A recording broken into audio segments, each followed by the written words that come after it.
ჩემო კარგო, გაინტერესებს რა გელოდება მომავალში. თქვი შენი სახელი და ვნახოთ რა გელოდება მომავალში. დავიწყოთ.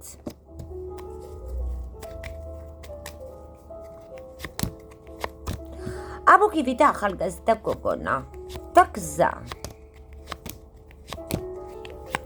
ძოლიანი მამაკაციდან დიდი სიხარული გელოდება, ჩემო კარგო, რაზეც ჯავრობ, ამაზე წარმატებები გელოდება და დიდი სიხარული. ამჟამად მართალია ჯავრით გეხარ, მაგრამ სიტუაცია ყველანაირად გამოგისორდება. აქ ვიღაცა მამაკაცს ვხედავ, მატყუარა ცრო მამაკაცია, ეს ამბედგამონაცვალია, ჩემო კარგო, ან არის შავგვრემანი ან ფორმიანი, ამასთან ცოტა ფრთხილად იყავი, რაღაცას იტყუება.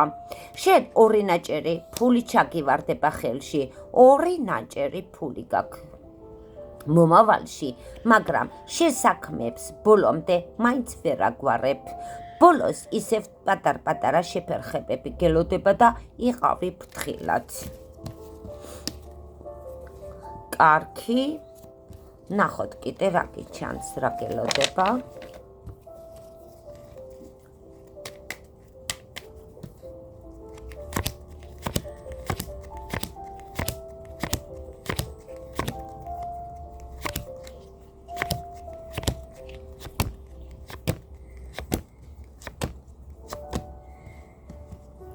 ჩემო კარგო, ცოტა ხლაფორთები გაქვს. თითქოს ცოტა რაღაცას ჭირღეულობ, მაგრამ იცოდე, რაღაცა ცვლილებები აუცილებლად გიჩანს. აქ დიდ როლს თამაშობს კიდე ვიღაცა ეს მამაკაცი, რო გითხარი, ლაპარაკი გექნება მეთქი. ჩამოკიდულია, თითქოს ტელეფონის ყურმელი უჩანს, ლაპარაკი უჩანს, თითქოს ორი ნაჭერი რაღაცა თანხა პუსტაში მიგდის, ამაზე ფრთხილად იყავი აი ამ მამაკაციდან. იმიტომ რომ ვიღაცა მატყუარა მამაკაცია ესა. და რა არის იცი, სხვათა შორის ეს მამაკაც მოაქვს რაღაცა ცუდი ნეგატივი შენსკენ, გულს გიხუთავს, ავათახტის, მე ასე გირჩევ, ეს მამაკაცი ვაფშე მოიშორო. ეს თქვენი მეუღლე არ არის, ძვირფასო მეგობრებო, აქ სხვა მამაკაც ვხედავ. შეიძლება მეგობარი იყოს, შეიძლება კოლეგა იყოს, ან შეიძლება ეგ უკვე თქვენ იცით. რა გელოდება?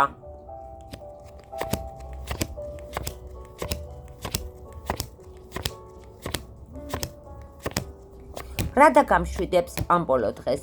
ქალბატონი ამოგივიდა გზით, ჩემო კარგო. ან გზიდან ვიღაცა ქალბატონი მოდის, არ მიდის, გზა ამოვიდა ამ ქალბატონს. ამ მოკლე ხანში კიდე რა გამშვიდებს? ფული და მაგიდა გელოდება, ღმერთის წყალობა გიჩანს, პატარა ხლაფორთები გიჩანს, ჩემო კარგო, მაგრამ აუცილებლად საქმეების მოგვარება გელოდება. თუ პირადი კონსულტაცია გსურს, 557 64 38 91, შეგიძლიათ დამიკავშირდეთ.